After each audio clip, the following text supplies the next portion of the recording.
40-қа дейін үлгермесең қиын болады жағдайың. Шын айтайын бар ғой, мен міне 15 күн болды ғой таңертең 5-те тұрып жүргеніме. Не түсінгенімді айтайын ба?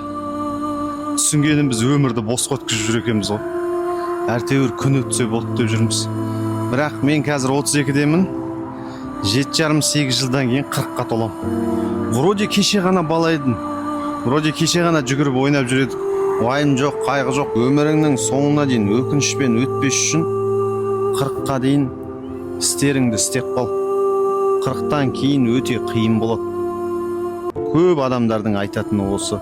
Сол үшін 40-қа дейін, қазір мүмкін сен 30-дасың, мүмкін 18-десің, мүмкін 20-дасың. Әрине үлкен адамдарға балта шауып кесіп өзгермейсің деп айтуға да болмайды. Бірақ 40-қа дейін адам істерін істеп қалу керек. Өйткені біз білмейміз қашан қайтатынымызды. Құдай ғана біледі қашан қайтатынымызды. Дәм тұзымыз таусылған күні барлығымыз бұл өмірден өтеміз. Сол үшін ел не дейді, анау не дейді, мынау не дейді деп қорқа бергенше, дәл қазір өміріңді өзгертуге қадам жаса. Аман болыңыздар, қазақ елі.